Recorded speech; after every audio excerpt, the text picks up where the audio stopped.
Your sock came off. Okay, so today for my 5-minute mommy mode chats, my 5-minute mommy chat, I'm just simply going to talk about an epidural versus just having a simply natural birth with nothing to assist you in your laboring process. So in 2017, I had my daughter, and when I had my daughter, I definitely had an epidural. I talked a lot of junk. You know what? I might need to let him keep this diaper on for about 2 to 5 more minutes because sometimes his poops,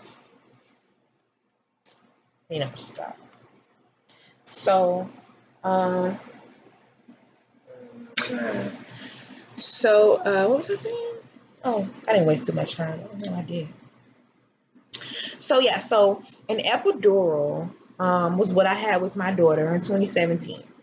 Now, I'll be honest and say that I had talked a lot of junk the entire pregnancy with her from 2016 all the way to June 2017 when I had her.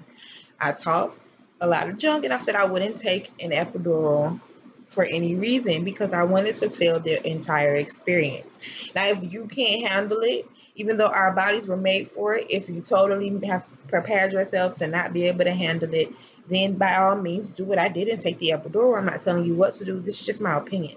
So you don't have to agree, of course. But I definitely preferred the natural birth, which is what I just did a week ago, literally on the 17th of April.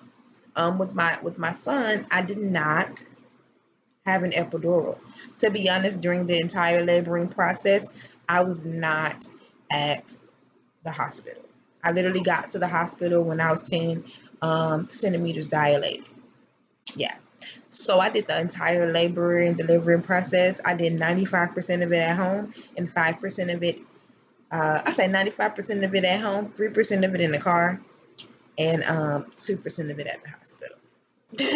So that's pretty much how that went. Like I literally was just, just holding on to their life, It was, once it was over, I realized it wasn't even that bad. Although my contractions had started at 6 something in the evening, versus the pain that I went through from the epidural, it was worth it. I felt amazing after I had him, like maybe a little, little contractions here and there, and he was on my breast, or, from them checking on my uterus and things like that, I may have felt some little pains, but I could use the bathroom, and I'm talking number 1 and 2, like with no problem, with ease. It was amazing.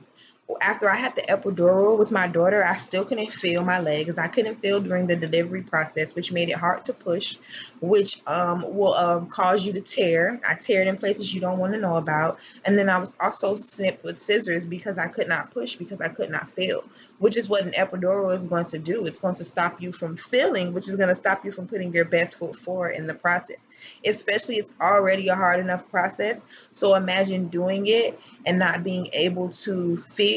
Like I felt so much better. I felt so empowered not having that epidural and pushing out my son. I did not feel that. I felt great when I was pushing out my daughter, knowing I was getting ready to see her, but I felt powerless still because I couldn't feel. So I left everything in the doctor's hands, which is why she tried everything she could to get me to push right, but I couldn't. So I felt like Superwoman on that table last Wednesday, when I pushed my son out. Like I literally pushed him, like literally maybe 4 or 5 good pushes, and he was out. It didn't even take long. I think I popped the nerves, balling my fist up so hard, but it was amazing. Like if I would have had the epidural, I wouldn't have felt anything. Then all of the complications that would have came after during the postpartum weeks right now, every now and again in my lower abdominal area, I may feel a little something, a little weird feeling, a little discomfort.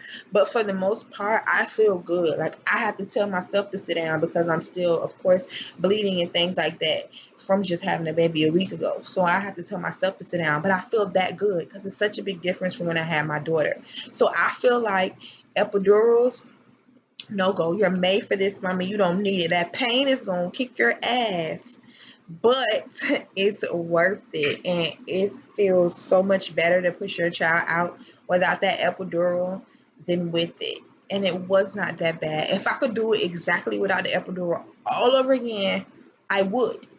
I really would. So you can do it. You don't need an epidural. But if you have to cheat your way through it the first time, hey, I did it. I'm not going to blame you for it. But I'm telling you, you can do it because I did it. And you'll feel like Superwoman in the end.